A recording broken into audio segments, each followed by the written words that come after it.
announcement, right? Yeah, we're live now. I tweeted it out. It automatically tweeted itself out. But we're live. RosterWatch Nation. This is the Waiver Wire Show. I'm Cody Carpentier, and I'm joined by the friendly Trashman. Trashman, it's Waiver Wire Day, and just as the Waiver Wire was getting built, the Waiver Wire cheat sheet over at RosterWatch.com was getting built this morning. We had a little breaking news, and the conversation was had right away. Jonathan Taylor looks like he's going to miss 2 to 3 weeks with a hand surgery, per Jim Irsay at The Athletic. So re-enter the conversation, Mr. Zach Moss. What are your immediate thoughts here on Zach Moss in Indianapolis? I mean, he's a running back two with running back one upside immediately. I mean, and the time that he was, filling in for Jonathan Taylor, it really didn't skip a beat. I felt like if Jonathan Taylor is putting up those numbers, we wouldn't be surprised.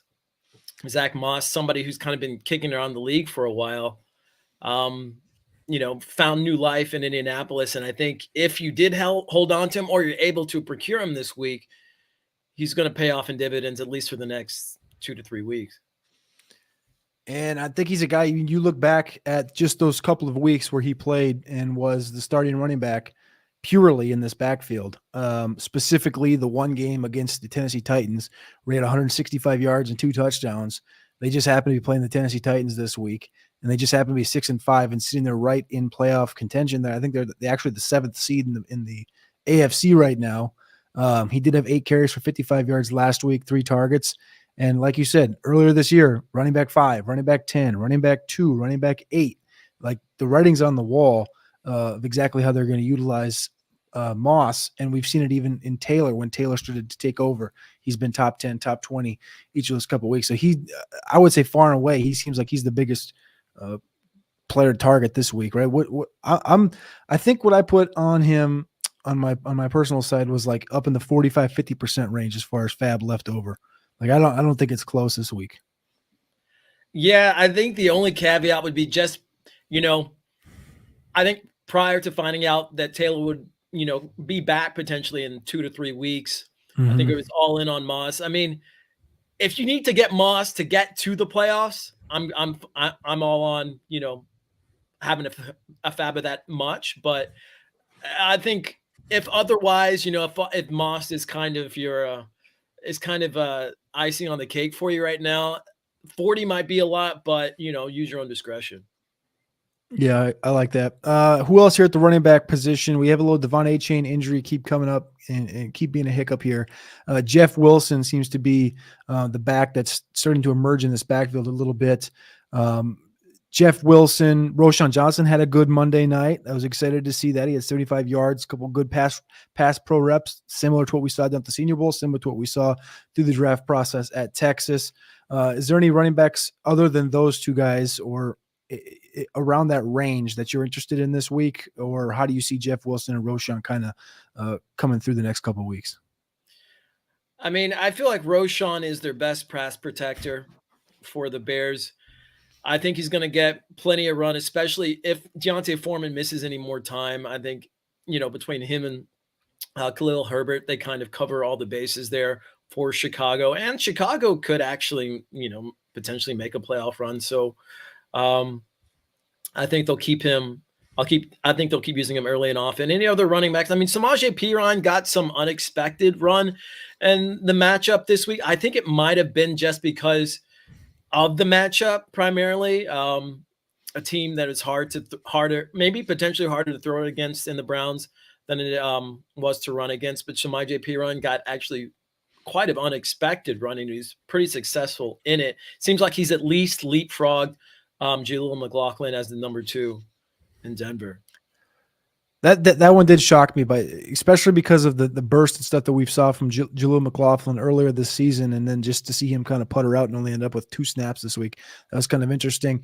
Another guy that did make the waiver wire cheat sheet this week was Oregon Duck himself, Mr. Royce Freeman.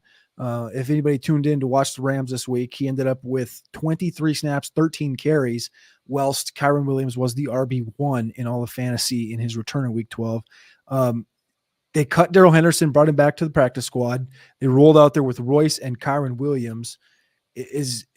is there any, again, he finishes running back 14 this last week, running back 25 in week 11 with no Kyron. Is there any, do you view Royce, like, is there any angle of futuristic standalone value with Royce Freeman, or should we just be treating him as like a handcuff? Like, that's kind of where I'm at right now. I'm like, he's getting the carries. Like, he almost feels like a Josh Kelly per se. Like Josh Kelly, right? He has games every once in a while where it's like, oh, running back 12, running back 20. And it's like, we've seen him now. Again, he's been on the team for 5 weeks, 7, 8, 9, 10, 11, 12, running back 31, running back 22, running back 40, running back 25, running back 14. Like, I understand it's not high end output, but that is kind of dependable as a flex right now. And I know, again, most of those games were without Kyron, but even with Kyron in the lineup, he was getting some carries. What are your kind of thoughts on Royce? Well, I think, some of that might have been an artifact of the Rams kind of running away with this one. Also, I mean, like, but there are other guys to me who are kind of in that same vein. And you could say like Latavius Murray, Ezekiel Elliott. Those are both guys who I kind of put in that same kind of basket with Royce Freeman. Well, the thing is, Royce, he's not their goal line back. I mean, like, Kyron Williams is going to be on the goal line for the most part there for the Rams. So, I mean, I think in a pinch, maybe lose Royce, but, when bye weeks are over, I just don't really see Freeman, serving much purpose on redraft benches. Let's move to wide receiver. There's a group of guys here that I think is very, very interesting. Brennan Cooks kind of bursted out a couple weeks ago, week 10, with the Big 10 target game, and he's kind of just coupled on good performances after good performance the last couple of weeks. Jaden Reed up in Green Bay, looking like the best receiver in the room. Christian Watson finally had a good game. And then Rashee Rice finally kind of had his breakout, I guess you could say, this week. Is there one of these guys you prefer over the other? I'm most excited personally for Rashee Rice, but that's, I guess, just because of the quarterback, I feel like right now. I mean, you want to get excited about Rice just because, the team that he's on, the offense that he's in, the potential for upside there. But for me, it's probably Cooks, just considering his output for the last 4 weeks or so, and being in an offense that's as equally fantasy viable as the Chiefs and the Cowboys. I feel like for me, Cooks offers the highest floor mixed with the highest ceiling of that group. I feel like Reed actually is probably going to be your highest floor, but I just don't see him having the kind of ceiling that Cooks and Rice do right now, especially with Christian Watson starting to maybe look like he's coming on. I like that. We talked about a couple of other guys in here that are kind of they're kind of coming off of injury or dealing with injuries. Demario Douglas, Noah Brown, Josh Palmer. It's kind of a big grouping of guys here.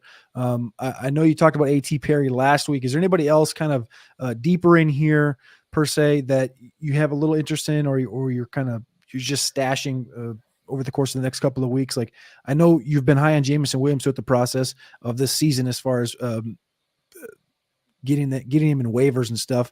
And I think he's starting, it feels like to me, Jameson's starting to get a couple of those more opportunities per game. I know he's sitting there 2, 3, 4 targets. The air yards are sitting there at about 55 right now. And he's not getting more than 3 targets. So I think there's area for him to grow in that. But then also I see Jalen Hyatt. I don't know what to make of this Jalen Hyatt thing. 10 targets this last week, and he goes over 100 yards with Tommy DeVito. Is there anybody else you're interested in this big crew of guys? I mean, Jonathan Mingo, I'm a little bit interested in just because I think he's widely available and because, that offense is going to change and hopefully maybe for the better. Maybe we see them start to take some more shots to Jonathan Mingo, who led the Panthers in targets this week. So I think there's some upside there from Mingo. I really liked him in the draft process coming into the NFL season. So him, I like. Greg Dortch is getting a lot of targets there in Arizona. I feel like in PPR formats, he's going to be somebody worth targeting. And then as far as Hyatt goes, I mean, I like what I've seen out of Tommy DeVito so far. I mean, I like him more than I've liked Daniel Jones at really any point this season. Tommy DeVito, he's willing to take some shots, and Hyatt's the kind of guy, who you want on the outside to, be the to be the receiver of those big shots. So Jalen Hyatt, I think it's going to be kind of like a Gabe Davis kind of situation potentially, where have some big games, but also some clunkers too. Just because of the nature of that offense. I brought up Josh Palmer a minute ago. It does look like he'll be back in the next week or two as well, and we haven't seen enough from Quentin Johnston to really take away anything in that role. So I think Palmer, if you can get him on your roster, will also be a big one. I do have a question for you, though, Trash Man, and that is this Washington situation at wide receiver. It feels like whoever you play in the given week is the wrong guy. Between Curtis Samuel, Jahan Dotson, Terry McLaurin, and I guess I'm speaking in a DFS stance because nobody really has all three of these guys on their fantasy football team. But Curtis Samuel showing to get the targets, right? He had 8 in week 7, 4, 4, 1, 12 in week 12, right? Jahan Dotson's been up 8, 9, 8, back down to 2, 4, 6. Terry McLaurin all over the board. Do you trust any of these guys rest of season?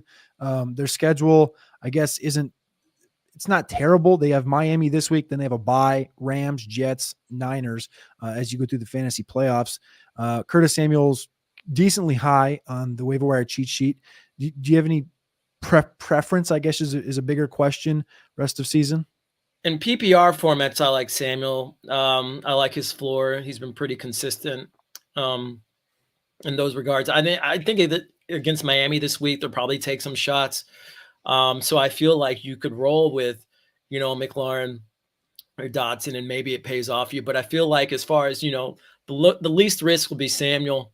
But the most reward would probably be one of the other two. I think it kind of depends on your situation.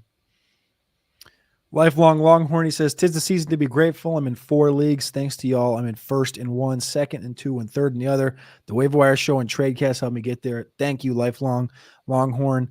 Adam Saylor says to play the song. And Josh says, "Do you think Aaron Jones plays this week? And do you think JT's actually back in 2 to 3 weeks?" I mean, the Taylor stuff's kind of fresh. I kind of have to give it what we got. What do you think about Aaron Jones, though? Aaron Jones, I feel like it's yet to be seen. I hope he plays this week because AJ Dillon, it's you feel like you have to play him if Jones isn't in there, but he doesn't seem to pay off for anybody when they put him in there. I mean, I just don't really see much upside with Dillon. I feel like Jones, I still think we need a couple of days before we can really speculate on whether Jones will go. As far as JT, I mean, 2 to 3 weeks, that seems optimistic. Just, when you think about surgery, you hear the word surgery, 2 to 3 weeks seems pretty optimistic. So I hope you have Zach Moss. If that's the case, I hope you grabbed him when you could. And the thing is too, I feel like as bye weeks start to taper down, I think you're going to, have some more options. So, hopefully you're not in too dire straits. Appreciate the question, Josh. And if you guys are listening or watching along, if you're watching along on YouTube, please click that like button, click subscribe, because we appreciate you for tapping in to all of the live streams during the week. And if you are listening on podcast, please remember to leave 5 stars there on Spotify. We greatly appreciate it. So we're going to tight end here. Pat Freiermuth. Pat Freiermuth had, I believe, it was right at 60 receiving yards on the season coming into this game against Cincinnati, and he doubled that number in one game. So he had 120 in Week 12 against the Cincinnati Bengals. I feel like that's what the Steelers were averaging in passing yards per game up to that point. I think they crested. I think the stat was they crested 400 total offensive yards for the first time, and I think it was 58 or 59 games or something like that. Yeah, which is ridiculous. And again, it's the first game without Matt Canada, and he's used like this. Do you think we can depend on this rest of the season? This is what we all expected out of Freiermuth coming into the season. Maybe not to this 9 for 120 level, but some version of this. And now it's kind of the extreme. Do you think there's a little bit left in the tank rest of the season? I mean, even if he doesn't, perform at that level the rest of the season, if you get, 2/3 of that, I think you'll be more than happy at the tight end position right now, considering, the company that he's in. I feel like you'll be able to stream him for the rest of the season. I feel like Pickett needs all the help he can get. I feel like they're, kind of short in the field for him, get more success for him. I feel like Frymouth would be a decent option. As decent an option as really anybody else who isn't a top, 3-4 tight end right now. Vaulted into the starting position this week was Isaiah Likely, a guy that got a ton of conversation before the season because Todd Monken's going to use 2 tight ends in Baltimore. We didn't quite see much out of Likely the first 10 weeks or 11 weeks out of the season as far as the 2 tight ends working in this offense. But Isaiah Likely did get vaulted into the starting position this week. He saw 30 routes, and he finished as the tight end 16, catching 4 of 6 footballs for 40 yards. He's number 2 this week. Can we expect – do you have any expectations of that rising? Like, it seems like Odell in this offense to me has done enough to kind of become more of a security blanket than a Likely. Well, it seems to me like they were actually trying to find ways to get Zay Flowers the ball in more creative ways, based off this last game. And Flowers is somebody who, honestly, for me, as a team's number 1 receiver, had been kind of disappointing to me thus far this season. I have him in one of my leagues, and I'm just like, what's the, all this hype going into the season and with this offense, and, I can barely use him. But you feel like you have to use him because he's a number 1 receiver on the team. So hopefully, he gets that kind of boost. Otherwise, I think it's kind of diffused throughout those other receivers, and nobody gets quite enough to push him over the edge, Is there any other tight ends in this grouping that really catch your attention? I know Tyler Higbee from the Rams had 2 touchdowns this weekend. This is only his 4th career game with 2 or more touchdowns. Hasn't had one since Christmas of last year. And then before that, it was like a year, and then it was a year before that. So 2 touchdowns for him. Big game, 5 receptions, 29 yards, not really massive, but he did score 2 touchdowns. Higbee's there. I know last week you talked about Juwan Johnson. I personally was hoping to see a little bit of Tucker Kraft, and we didn't get to see much of that. Is there anybody else that kind of has piqued your interest at all at tight end? I mean, it's still Johnson for me, based off of this last week. I feel like Michael Thomas, the vacuum that he's left has led to some more targets for Juwan Johnson, who, was kind of useful in the red zone, when he was healthy prior to this. And we know that Derek Carr likes the tight end. Likes that kind of dink and dunk kind of passing game. So I like Juwan Johnson. Other than that, Chigok Wonko popped a little bit this week, but I think that was kind of maybe more of a game script thing. I still don't think he's going to be a high yield fantasy producer with that offense. Jordan Love at the quarterback position seems like the guy he showed up the most last week. He had his season high 69% completion percentage. Pretty good game on Thanksgiving there. If you're streaming this week, is there anybody else you'd rather have than Jordan Love? Jordan Love pulling the Kansas City Chiefs on Sunday Night Football. I couldn't put him on here because he's a little bit too highly owned, but Russell Wilson, I feel like, is somebody who's starting to – I mean, that offense is starting to click a little bit. That team's starting to click. Who would have thought, after Sean Payton's start there, that they're actually, maybe even might make the playoffs, or at least have a shot at a run. I feel like that offense is starting to click there for Russell Wilson. So even though I wasn't able to put him on the waiver wire cheat sheet, I think if you can get him, he's probably, I think, like 58% owned in most leagues. I think he's somebody to consider. Other than that, I mean, Baker Mayfield is playing decent ball right now. He's got the weapons, and I think in plus matchups, he's somebody who you can definitely consider as a streamer. I like it. All right. You can get the waiver wire cheat sheet over at rosterwatch.com. You got to become a pro or premium member. It's only $9.99 a month, so head on over there and get that if you are doing your waivers tonight or tomorrow. But Trashman, I'm not Alex, but I am going to run through this can you drop it section of the show. And I got about 5 or 6 names I want to read off to you because I think a couple of them are interesting. And again, I'm going to be using the trend line from Sleeper Fantasy, where they show you how many thousand times this player's been cut over the last 48 hours. And I think a couple of these are very, very interesting. Noah Brown, who's been injured, has been cut in 69.7 thousand leagues. Can you cut Noah Brown? You can cut him, but I mean, if you can hold on to him, I think that's probably a pretty good idea. But yeah, you can cut him. Quentin Johnston. Oh, you can cut him. Yeah, unfortunately, that was my biggest, I guess, prognostication that did not come to fruition this season. Quentin Johnston. What a disappointment. I was listening to, I think it was Lombardi, and he was saying that he thought the biggest deterrent for Quentin Johnston breaking out as a rookie was the fact that he was never meant to really break out as a rookie in his current state of what's being forced down his throat as far as opportunities. Like Mike Williams getting hurt, Lombardi said he thought kind of messed up Quentin Johnston's arc of or whatever the process of development. There you go. I was trying to think of the development word, but he thought that messed it up the most. So I don't know. We'll see if he can bounce back in the rest of season or next year, but definitely not looking good currently. Tight end Jonnu Smith did nothing this week. Can you cut him? Yeah, you can cut him. I feel like, his upside wasn't enough to hold him on teams. Kyle Pitts, other tight end in that same room. No, I don't want to cut Pitts. Okay. Running back Deonta Foreman, who did not play on Monday Night Football. Bears are going into a bye, and Herbert looks like he's back, but Roschon got most of the work. Yeah, I think Foreman's cuttable for sure. Number 1 on the list, Ty Chandler.